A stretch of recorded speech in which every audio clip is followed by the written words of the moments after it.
Thank you, everyone, and welcome to the Beyond Meat, Inc. 2025 second quarter conference call. At this time, all participants are in a listen-only mode. Later, you'll have the opportunity to ask a question during the question and answer session. You may register to ask a question at any time by pressing the star and 1 on your telephone keypad. Please note today's call will be recorded and we will be standing by if you should need any assistance. It is now my pleasure to turn today's conference over to Paul Shepard, Vice President of FP&A and Investor Relations. Thank you. Hello, everyone, and thank you for your participation in today's call. Joining me are Ethan Brown, Founder, President, and Chief Executive Officer, and Lubi Kutua, Chief Financial Officer and Treasurer. By now, everyone should have access to our second quarter 2025 earnings press release filed today after market close. This document is available in the Investor Relations section of Beyond Meat's website at www.beyondmeat.com. Before we begin, please note that all the information presented today is unaudited and that during the course of this call, management may make forward-looking statements within the meaning of the federal securities laws.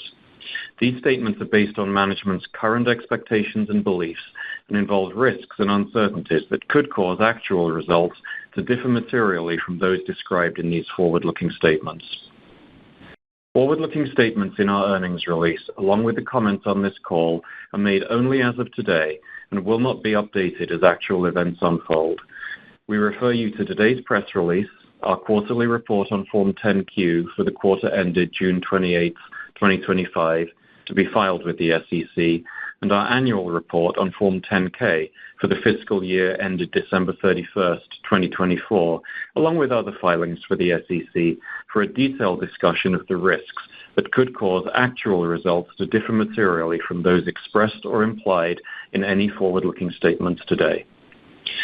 Please also note that on today's call, management may reference adjusted EBITDA, adjusted loss from operations, and adjusted net loss, which are non-GAAP financial measures. While we believe these non-GAAP financial measures provide useful information for investors, any reference to this information is not intended to be considered in isolation or as a substitute for the financial information presented in accordance with GAAP. Please refer to today's press release for a reconciliation of these non-GAAP financial measures to their most comparable GAAP measures. And with that, I would now like to turn the call over to Ethan Brown. Thank you, Paul, and good afternoon, everyone. We are disappointed with our second quarter results, which reflect ongoing softness in the plant-based meat category, particularly U.S. retail channel and certain international food service segments. Before diving into details on the quarter, this level of disruption to a recovery requires broader commentary. Though we saw a return to top-line growth in the back half of 2024, the first 2 quarters of this year indicate the need for a fundamental reset for our brand and category. To stabilize our business and with a goal to achieve EBITDA positive operations within the second half of 2026, and to realize our much longer-term objective of reshaping global protein markets in support of a healthier and more sustainable future, we are taking significant and immediate actions. Many of these, which I enumerate below, you will recognize as an acceleration of existing priorities. 1. We are welcoming John Boken of AlixPartners as Interim Chief Transformation Officer to lead and support our enterprise-wide transformation activities with a focus on operating expense reduction, gross margin expansion, and broader operational efficiency. 2. We are intensifying expense reduction globally to fit our operating base into the existing near-term opportunity. These measures include a reduction in force that we performed today. Before proceeding, I want to thank each of the impacted teammates and acknowledge their tremendous contributions to our company, mission, and consumers. It is truly with heavy heart that we made these reductions, and my deep appreciation and respect for these teammates and friends extends far beyond any comments I can make today. 3. We are deepening each of our gross margin expansion activities, including continuing to optimize our portfolio by exiting certain product lines and reconfiguring others, making additional investments in our facilities around core production lines and select others where we see opportunities to significantly reduce costs, working within our supply chain to reduce raw ingredient prices and logistic costs, and further fitting our production operations into current demand levels so as to realize gross margin recovery even under lower volumes. 4, we are actively pursuing expanded distribution of our core products and expect to bring on new U.S. retail distribution, including in the balance of this year. 5, going forward, we intend to increasingly use BYND as the primary brand identifier. We have been formally using the shortened mark in certain instances for some time now and believe it provides for reduced emphasis on facsimile, a now complicated frame that overshadows the real, high-quality protein offerings we provide to consumers, and a widening of our aperture beyond animal protein replicates so that we have the freedom to, as and when appropriate to do so, meet broader consumer protein needs. Our limited test offering of Beyond Ground on our social channels last week represents an early foray beyond beef, pork, and poultry replication and has been met with considerable enthusiasm, albeit with a very narrow consumer set. In the coming months, we will provide additional details on our increased use of the brand mark Beyond, which will be implemented on a rolling basis. 6, we are continuing to intently focus on strengthening our balance sheet to address our 2027 convertible note maturity. With this high-level context and a clear and comprehensive action plan in place, including a specially appointed interim chief transformation officer, deeper operating expense reduction, increased focus on gross margin expansion across our core product lines, the implementation of new U.S. retail distribution for core product lines, the kickoff of a rolling brand repositioning, and continued heightened focus on strengthening our balance sheet, I'll now turn to select details from our second quarter of 2025. Net revenue for the quarter came in at $75 million, well below our expectations and down 20% versus the year-ago period, a far cry from the recovery and renewed year-over-year growth we experienced in the second half of last year. The U.S. retail channel represented a large share of the shortfall relative to expectations. I believe at least several factors are afoot. 1, broadly, we remain a higher-priced product than the animal protein equivalent, a feature that is particularly detrimental in a prolonged environment of tepid consumer spending. 2, it is clear that the negative narrative surrounding our category and brand is sufficiently ingrained to outlast initial efforts to dispel misinformation. 3, animal meats are, in the true cyclical fashion of consumer trends, having a moment that currently leaves less room for our products and brand. With this macro context setting the stage, more specifically, we saw delays in anticipated new distribution and major promotions at certain large retailers throughout Q2 2025. Further, and related, we continue to experience the impact of dislocations arising from the move of our and other plant-based meat products at many retailers from the refrigerated to the frozen aisle, negatively affecting our U.S. retail performance this quarter. Certain delays in new U.S. retail distribution meant that these aforementioned gaps played a larger role in our Q2 performance than anticipated.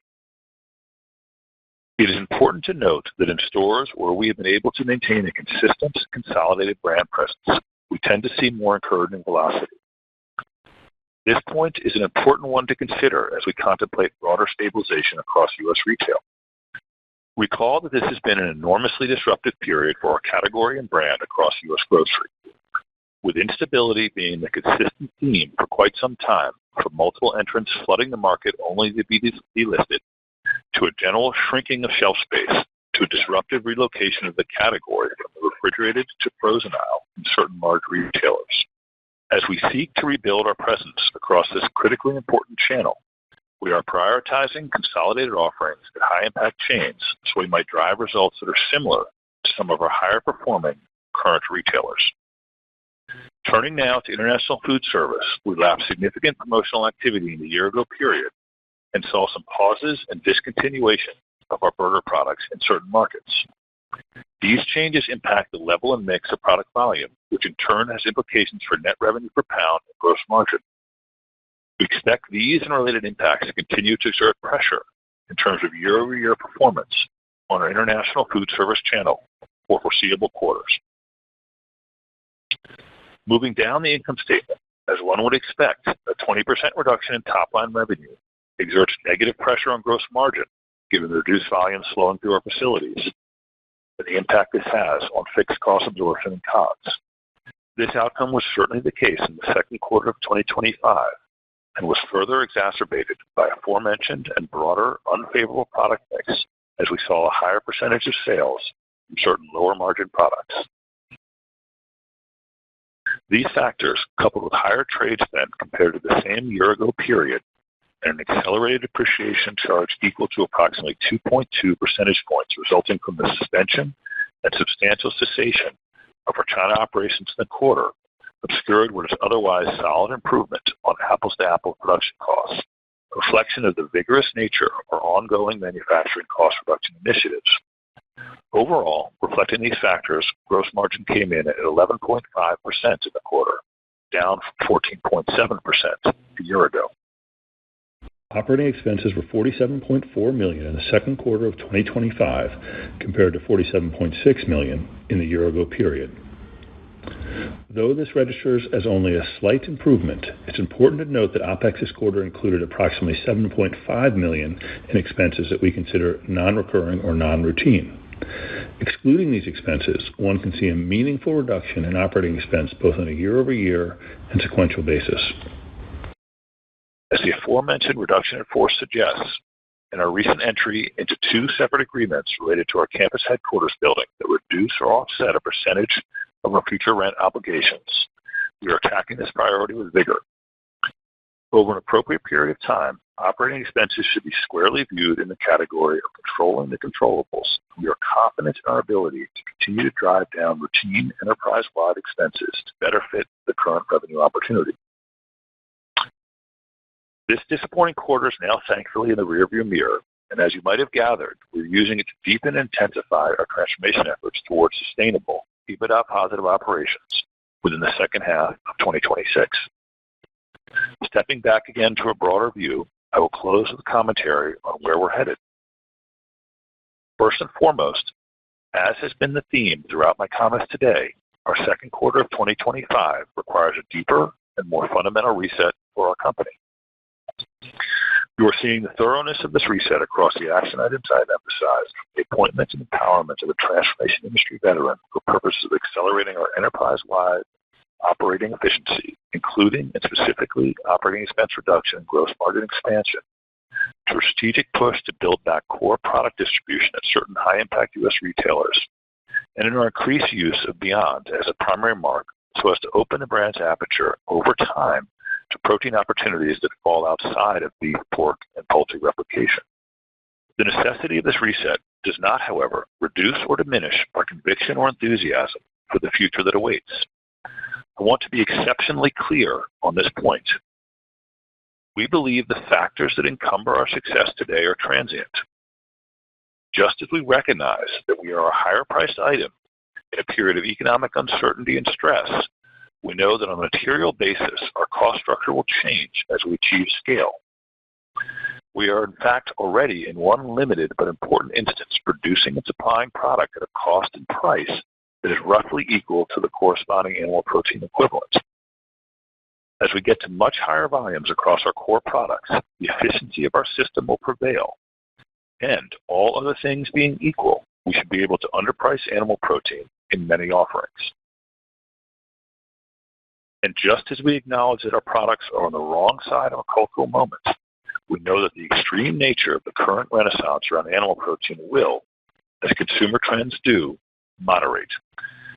This moderation may occur solely with time, new information or new trends, or may be spurred on by a set of related factors, including pricing pressure, droughts, and zoonotic disease outbreaks.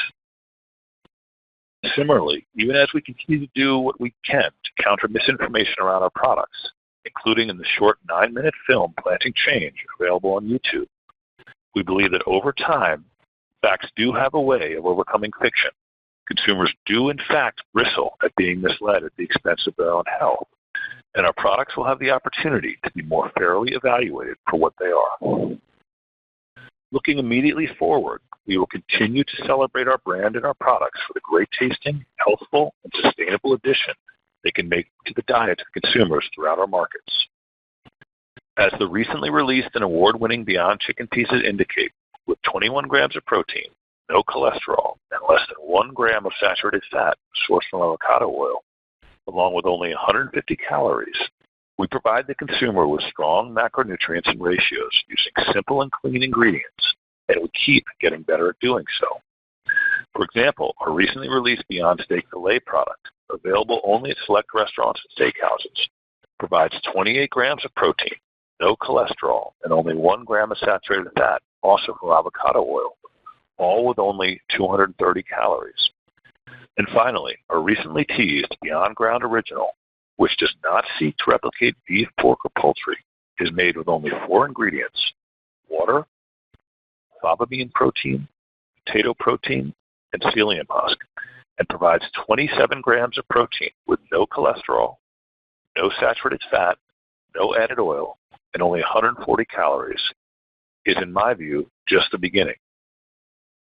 Our brand, our company, our expertise, our capability, and our ethos are hardwired to deliver clean, great-tasting, healthful protein made with simple, clean, limited ingredients, all within highly compelling macronutrient ratios. We took it on the chin in the second quarter of 2025, but remain undeterred and truly excited about our future, the future of protein. And with that, I'll now turn the call over to Lubi. Thank you, Ethan, and good afternoon, everyone. I'll begin by reviewing our financial results for the quarter in greater detail before providing some brief comments on our outlook. Overall, net revenues decreased 19.6% to $75 million in the second quarter of 2025, compared to $93.2 million in the year-ago period. The year-over-year decline in net revenues was primarily driven by an 18.9% decrease in volume of products sold and a 0.9% decrease in net revenue per pound. Volume of products sold continued to be negatively impacted by weak category demand and was further affected by reduced points of distribution in the U.S. retail channel, as well as lower sales of burger products to certain quick-service restaurant customers in the international food service channel. The slight decrease in net revenue per pound was primarily driven by higher trade discounts and changes in product sales mix, partially offset by favorable changes in foreign currency exchange rates and the benefit from pricing actions initiated in the year-ago period. Breaking this down by channel, U.S. retail channel net revenues decreased 26.7% to $32.9 million in the second quarter of 2025, compared to $44.9 million in the year-ago period. The year-over-year decrease was primarily driven by a 24.2% decrease in volume of products sold and a 3.2% decrease in net revenue per pound. Weak category demand, particularly in the refrigerated segment, continued to weigh on our U.S. retail volumes, which were further impacted by reduced points of distribution compared to the year-ago period. Although we expect to regain some of this lost distribution in the balance of the year, we anticipate that operating conditions in our U.S. retail business will nonetheless remain challenging in the near term. The year-over-year decrease in U.S. retail net revenue per pound was primarily driven by higher trade discounts, partially offset by changes in product sales mix and the benefit from pricing actions implemented in 2024. U.S. retail channel net revenues also included approximately $100,000 of ingredient sales in the quarter, compared to approximately $800,000 in the year-ago period. Moving on to U.S. food service, net revenues increased 6.8% to $11.1 million in the second quarter of 2025, compared to $10.4 million in the year-ago period. The year-over-year increase in net revenues was primarily driven by a 4.4% increase in net revenue per pound and a 2.3% increase in volume of products sold, mainly reflecting higher sales of our ground beef and dinner sausage products broadly. Net revenue per pound primarily benefited from last year's pricing actions and changes in product sales mix, partially offset by higher trade discounts. Now turning to international. International retail channel net revenues decreased 9.8% to $15.9 million in the second quarter of 2025 compared to $17.6 million in the year-ago period. The decrease in net revenues was primarily driven by a 13.1% decrease in volume of products sold, partially offset by a 3.9% increase in net revenue per pound. The decrease in volume of products sold was primarily driven by reduced sales of our burger, dinner sausage, and ground beef products in Canada, as well as lower sales of our burger products in the EU. Net revenue per pound in international retail primarily benefited from favorable changes in FX and changes in product sales mix. In international food service, net revenues in the second quarter of 2025 decreased 25.8% to $15.1 million compared to $20.4 million in the year-ago period. The decrease in net revenues was driven by a 21.6% decrease in volume of products sold, mainly attributable to lower sales of burger products to certain QSR customers, and a 5.3% decrease in net revenue per pound, primarily driven by changes in product sales mix and partially offset by lower trade discounts and favorable changes in FX.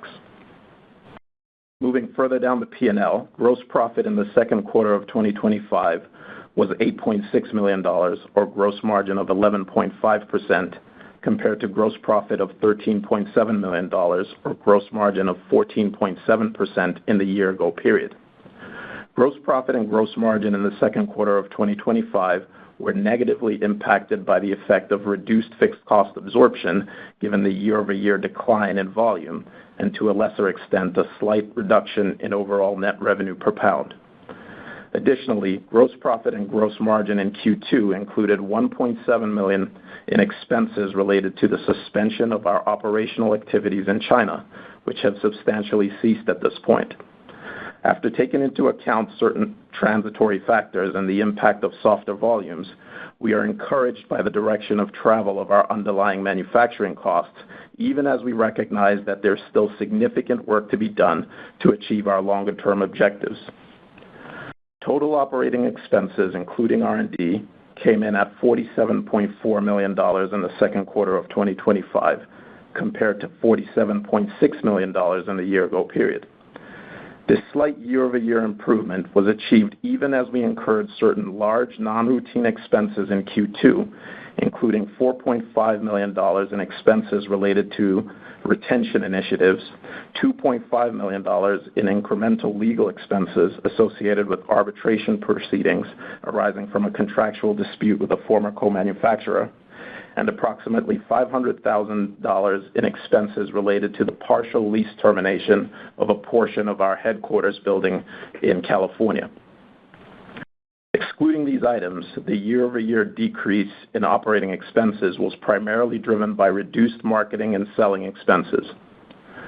Below the line, total other income net was $5.7 million in the second quarter of 2025, compared to total other expense net of $0.6 million in the year-ago period. The year-over-year increase in total other income net was primarily attributable to net realized and unrealized foreign currency transaction gains. All in, net loss for the second quarter of 2025 was $33.2 million, or a loss of 43 cents per common share, compared to net loss of $34.5 million, or net loss per common share of 53 cents in the year-ago period. Adjusted EBITDA was a loss of $26 million, or minus 34.7% of net revenues in the second quarter of 2025, compared to adjusted EBITDA loss of $23 million, or minus 24.7% of net revenues in the year-ago period. With respect to balance sheet and cash flow highlights, our cash and cash equivalents balance, including restricted cash, was $117.3 million, and total outstanding debt was approximately $1.2 billion as of June 28, 2025. Net cash used in operating activities was $59.4 million in the 6 months ended June 28, 2025, compared to $47.8 million in the year-ago period, while CapEx totaled $6.4 million in the 6 months ended June 28, 2025, compared to $2.5 million in the year-ago period. Net cash provided by financing activities was $33.6 million in the 6 months ended June 28, 2025, compared to net cash used of $1 million in the year-ago period. Net cash provided by financing activities in the 6 months ended June 28, 2025, included an initial draw in the amount of $40 million from the delayed draw term loan facility with Unprocessed Foods LLC, partially offset by related debt issuance costs. With regard to cash usage during the quarter, it is worth noting that our total cash used in Q2 was negatively affected by certain non-routine payments, including an amount related to the previously disclosed consumer class action settlement, legal and financial advisor costs as we seek to strengthen our balance sheet, and non-routine retention costs to incentivize continuity across key functional areas. Net of these special items, our underlying cash consumption for the quarter was encouragingly lower than in recent quarters, but still a figure we are aggressively working to lower. Although we continue to have no near-term debt maturities in line with our strategic priorities for the year, we continue to focus on strengthening our balance sheet, including evaluating potential transactions to address our existing convertible notes prior to maturity in 2027. I'll now touch briefly on our outlook. We continue to experience an elevated level of volatility and uncertainty in our operating environment, making it extremely difficult to forecast beyond a very short time horizon. As such, we are continuing to provide only limited guidance around our near-term net revenue expectations. Specifically, in the third quarter of 2025, we expect net revenues to be in the range of $68 million to $73 million, reflecting, among other things, persistent softness of demand within the plant-based meat category and the anticipated impact from recent distribution losses at certain QSR customers. And with that, I'll turn the call over to the operator to open it up for your questions. Thank you. Absolutely. At this time, if you would like to ask a question, please press the star and 1 keys on your telephone keypad. Keep in mind you can remove yourself from the question queue at any time by pressing star and 2. Again, it is star and 1 to ask a question today. We'll take our first question from Ben Theurer with Barclays. Please go ahead. Your line is open. Good afternoon, Ethan, Luby. Thanks for taking my questions. Just 2 questions I have for you, gentlemen. So number one, you talked about getting somewhat adjusted EBITDA positive in the back half of next year, if I understood this correctly. So if I just look at somewhat the run rate operating expense that you're having right now, a little over, call it $40-ish million, I just assume you get this down to a run rate more like in the low 30s. So that would still be an annualized somewhere in like the 120. So that's like kind of like your gross profit starting point, a little less on D&A adjusted. But in order to get there, it really feels like we need higher top line, right? And I mean, you've given obviously outlook for the third quarter to be somewhat slightly down sequentially versus the second quarter, if we just assume low 70s versus the 75. So the question really is, aside from trying to get a gross margin back up to the 20s, close to 30s, you also need the revenues to be maybe closer to like 350, 400 on an annualized basis, which just with, call it 70-ish million each quarter doesn't work out. So what can you do to really scale up the top line while at the same time taking all this hit and trying to further cut on the SG&A side? So the balance of here, that's what I would like to understand. What are the measures you're going to take to get one up and the other one down? Great. Yeah, I can take that, and thanks for the question. Let me focus on U.S. retail, just because I think that's where a lot of the issues that we are facing, as well as a lot of the kind of opportunity we have to react and make strong changes is available to us. And I made a lot of comments around this in my prepared remarks. But if you look at kind of the reasons that we're experiencing that, it's overall category softness. But at the same time, you're seeing that our products provide something that the consumer is increasingly expressing high levels of interest, and that's very high levels of protein, and then protein that has the right ratio to things like saturated fat, things like cholesterol, and things like calories. So we fill that need in spades, right? We do it extremely well, right? But if you go on to the next thing, okay, does it taste good, right? And then you look at things like, Beyond Chicken or Beyond Steak and the reviews you see online. I don't need to kind of selectively feed those to you. People should go look, and they get really strong taste reviews, right? So there's something going on. We're fitting a consumer trend around high levels of protein against low levels of calories and saturated fat and things of that nature. The products, by third-party objective standards are being reviewed as tasting really good. So what's going on, right? And I think what you have are some of the broader issues that I mentioned. One is this misinformation around the products, right? That is sticky. It's out there. It's been ingrained. And for anyone who's interested in the kind of the actual health of our products, I think watching this Planting Change video we did, which is about 9 minutes on YouTube, really helps.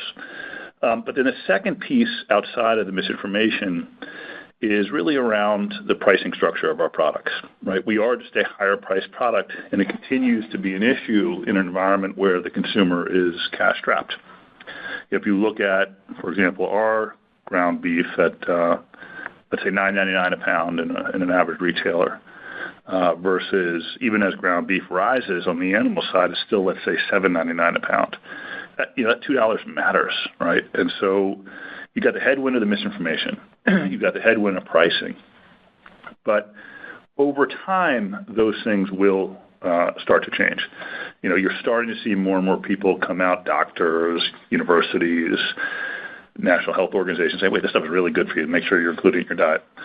And then on pricing, as we continue to get our own house in order in terms of getting the production footprint where it needs to be, scaling down to the current size that's required for current demand levels, I do hope that we can start to do something around pricing to maintain our margins, increase our margins, but be able to do so with more competitive pricing. And you're seeing us do that in certain value offerings like Classic. We've got a 6-count coming out in the burger side that should be able to do that as well.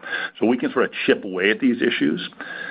But there's something more fundamental we can be doing at the street level that really matters, and I think we'll start to show some dividends on the growth side. If you think about what's happened in U.S. retail, we went from a beautiful selection of plant-based meat in the fresh section of the supermarket refrigerated section a few years ago. The massive amounts of entrants came in, they came out. The misinformation, the pricing, all these things hurts the category. The category starts to become unsettled, then it starts to really devolve, right, into just a smattering of offerings in the refrigerated section. Then you see us getting pulled out of the refrigerated section and into the frozen section. That's happening in a really uncoordinated way.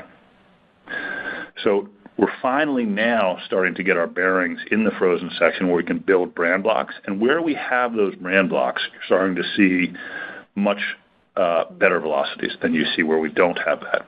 And so what our retail team is doing right now is they're going out and they're building these brand blocks in some of the key retailers. And we'll be announcing some distribution later this year that reflects that. But making it easier for the consumer to find our products is just basic blocking and tackling that we're doing. And anyone who's a loyal consumer of our brand knows this. It's hard to find our products. Right, and so building back that distribution, building back those brand blocks in key retailers is something we're very focused on around our core items, and that will start working to deliver some top line, we believe, at least stabilization. So if you look at the macro stuff, we're going to chip away at that. If you look at the sort of on the street stuff, we're working very hard to fix that, and those things should offer some stabilization. Over time, we're starting to extend. One more thing. Over time, we're starting to extend the brand, beyond necessarily just animal protein replicates and into things that just deliver these nutritional gains that consumers want. And the most recent product we teased out around that was the Beyond Ground product. And that has, 27 grams of protein. I mentioned it in my prepared remarks. I won't repeat it here. But just the initial tease we did online around that shows that we can capture this consumer interest around really good macros, levels of protein, fiber, low levels of calories, low levels of saturated fat, zero cholesterol. And so you're going to start seeing us do that in a much more demonstrable way. And we think that also should lead to some significant top-line growth. Okay, got it. And then my second question really, you've kind of like managed to kind of like sustain the cash balance compared to March.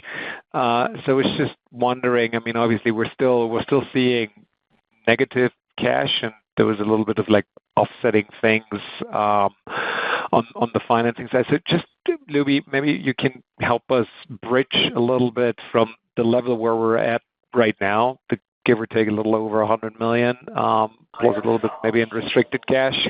How should we think about the cash and the working capital needs and everything that you're going to have to outlay for some of these like measures you're taking into the second half, and how comfortable are you with the cash that you have also in light of the maturity in 2 years' time, give or take?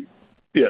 So very quickly before Luby jumps in, one of the things that I think is really important to note on the cash consumption this quarter is roughly half of it, I think fully about $19 million, is kind of cleaning up certain issues, whether it was the class action settlement or dealing with some of the structural issues we're trying to address on the balance sheet, right? So you have a lot of exogenous expense going on that's not related to the core business. So while it feels like a big number, the actual number we're trying to chop away at is much, much lower, and Luby can talk about that. Yeah. Okay. Well, Ethan kind of stole my thunder. I think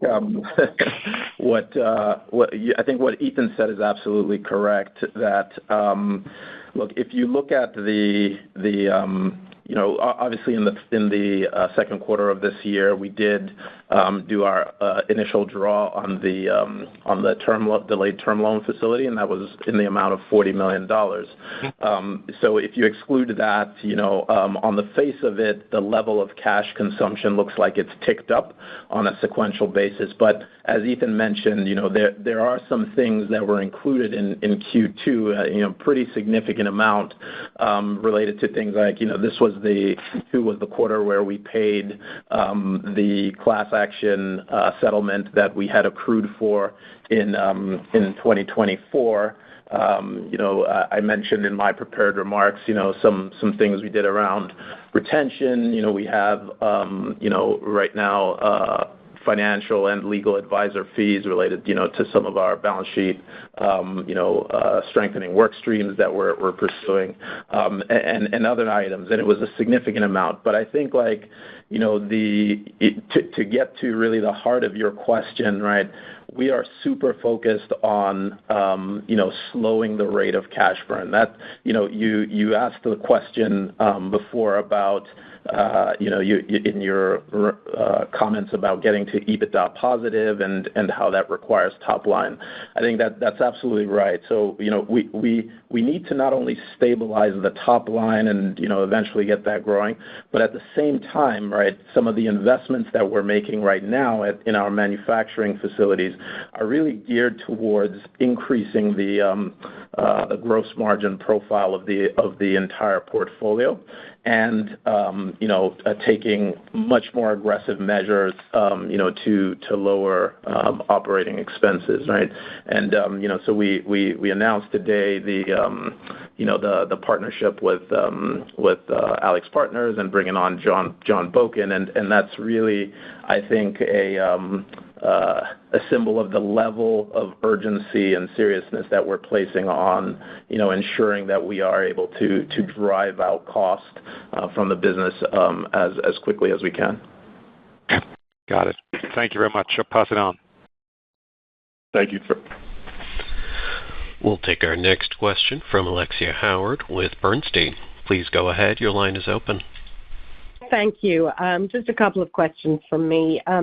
First of all, the international food service channels and the decline in the QSR chains, it seems as though that was an area of strength up until recently. Can you describe what's changed there and how that could be turned around once again? Sure. Sure. So I think, it continues to be obviously a very important part of our business. We were lapping some promotional activity in the year-ago period, so I think it's somewhat, exaggerated because of that. But yes, there is a softening going on, and I think we look at it by market, and some markets are, experiencing some macroeconomic conditions that are just making it difficult for our customers and customers by meaning the restaurants we're serving in those regions. Others, there's shifting. Animal protein prices are dropping in certain areas, so they're putting things on the menu that allow them to have higher margin. So it's not one particular issue. But we continue to believe in those partnerships and continue to be active in our relationships with them. But this particular quarter, and I think for the next few quarters, I think you will see some softness in that area. Thank you. And then just as a follow-up, I guess the question that I'm wrestling with in terms of turning the top line around is how do you get a second bite at the cherry from people that have lapsed?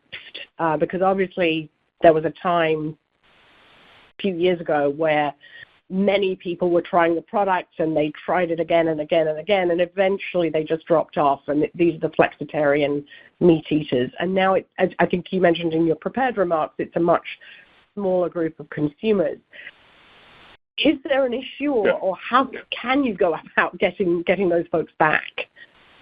Yeah. That's great. Look, it's a great question, and I want to just maybe also refer back to the previous question in that we're obviously doing everything we can to grow the top line. I think we will. I'm not overly exercised about that, but I look at this in over a long period of time. Like sort of what does the next decade look like, right? And so the number one job we have right now is really just to fit the operating base of the business into the current demand levels, right? So we need to stabilize the current revenue and then make sure that the operating base fits within that. Once we've done that, then what we can do is sort of get through this period. I mean, it is, as I said, it's not the moment for plant-based meat right now, right? You've got these, cultural moments that occur, and we happen to be on the other side of the particular moment, right? And that won't always be the case. But what we shouldn't do is, sort of use a lot of dry powder, trying to force growth right now. What we should be doing is stabilizing the business, getting the operating expense to where it needs to be, fixing the margins, so that as we can reach the audience that we need to reach, we're around to be able to do that. And that's really the key focus. Now, having said that, I do believe that there are things we can be doing that are not kind of bet the farm activities on growing the top line, and that's some of the things I mentioned. We just continue to lean into the truth about our products. The fact that we do actually fit a very strong consumer trend, which is around protein and fiber. And it's particularly around how those two macronutrients are presented. And that's in the, relation to lower calories, lower saturated fat, and things of that nature. We do that in spades. So we should be getting rewarded for that. And the reason we're not is some of these things we talked about, the misinformation, the higher pricing, so on and so forth. So when we have the opportunity to address that, we will. And we'll not only address it through kind of earned and social, we'll do a little bit paid on it as well. And as I mentioned before, trying to offer value packs to the consumer, things of that nature to get through on the pricing side. But how can we use our brand and our technology to serve that need for the consumer in a variety of applications? And so the Beyond Ground that we teased out, which is getting a really fascinating response online and a lot of interest from media, is an effort to emphasize those characteristics and attributes of our products versus emphasizing, how much or how similar they are to animal protein. And so if you look at the Beyond Ground with the 27 grams protein, 140 calories, the fiber, et cetera, that's what the consumer is responding to today, and that's where you're going to see Beyond Meat leaning. And I think that will help us with some of the top line issues we're having. Thank you very much. I'll pass it on. And as a reminder, if you'd like to ask a question today, please press the star and 1 keys on your telephone keypad. We'll take our next question from Robert Moskow with TD Cowen. Please go ahead. Your line is open. Hi. Thanks for the question. This is this is from the 10K, so it's kind of old. It's already been out there for a few months, but I was just looking at the employee count, and it says 754 employees.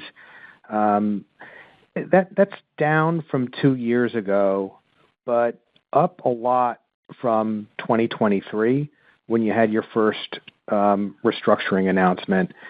And I was wondering if did the net reduction that you were looking for in the November 2023 workforce reduction, did that materialize the way you expected? And was there an increase in employees in 24 after that? And the reason I'm asking is, that everyone's hoping that you can shrink your cost base. It may sound kind of heartless, but in order to remain a going concern. So I wanted to ask that question.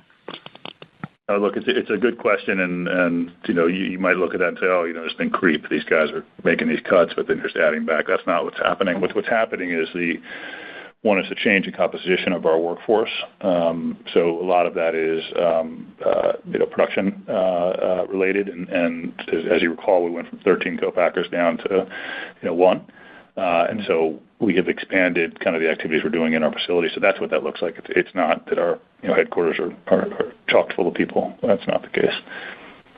Yeah, just the other thing that the one other thing I would just add to that, Rob, is just over the last couple of years we had invested right in our international businesses as well, right? And so the EU was expanding. We had a China business as well, right? Which we're shutting down our operational activities there. But that's some of what you're seeing in the time period that you're referring to. International expanded in 24. Is that what you're saying? No, I don't think. I don't. We will look at the exact numbers. I think he's referencing from 23 to today, but I think the primary issue that you're identifying is this. It's the contract manufacturing. Yeah, that makes sense. We basically, if you think about all that activity, has been brought in house. Okay. My follow-up, John Boken, can you give a little more detail about what he is going to focus on right out of the gate in order to improve efficiency? And it's a temporary position, so what are his goals coming in, and how long does he have to execute it? Sure. So we've really enjoyed working with Alex Partners and working with John specifically. This is kind of the next phase in our relationship. And the reason that I wanted him to come on as an interim manager of the business is to really drive two major outcomes that we're looking for. One is to get the operational footprint into the current revenue environment. So that's the first. And so looking at how to do that thoughtfully in a way that doesn't break things, but gets us to where we need to be. And he has a ton of experience doing that, right? And then the second is really around margin. Let's accelerate the margin work. We've had issues where we're making good progress on the cost of goods produced, but you're not seeing that show up in margin as much as you should for a number of reasons. But one of the ones that's the most kind of frustrating, right, is that with lower volumes running through the facilities, you're having poor overhead absorption, and so that's obscuring the good progress we're making. So we just have to take a more holistic look at how we're driving margin expansion. And so those two main initiatives are ones that are going to be a major focus for them, but also just the operational efficiency of the business. What I have to do now, and this relates to Lexius and some of the earlier comments, is how do we make sure that the terrific products that we're developing, the amazing brand we have, and again, just take a moment to think about this. We've been through all this turmoil, but if you look at some major publications in the United States, 2024, I'm not talking about 2021, 2019, 2024, you're seeing us identified as world's leading brand and so on and so forth. So we have a great brand. We have very good products. There is a disconnect going on. My job as CEO right now is to go out and work on that fundamental connection between our products and the consumer and make sure that that's happening. And so I wanted someone like John to take a kind of more global look at the business, come in and help us meet some of these, frankly, restructuring goals to make sure that we can become EBITDA positive within the second half of next year. So it's a pretty broadly scoped position. I can't comment on how much time he has. We're really enjoying him being here. So hopefully we'll get some good work done together. Great, thank you. I got one more thing for you. What? You and I always talk. You and I always talk about the taste appeal of our products. There's a Yahoo piece that just ran today on our whole muscle steak, 28 grams of protein, 1 gram saturated fat, all these things made from mycelium, fava beans. It's a beautiful product. Anyway, in it is a meat eater that is talking about, or I guess his wife is talking about his reaction to this product. That's one I need you to try. You're going to like that one. Okay, it will be done. Thank you, Ethan. All right. Thank you, my man. Appreciate it. And once again, if you would like to ask a question, please press the star and 1 keys. We can pause for a moment to allow any further questions to queue.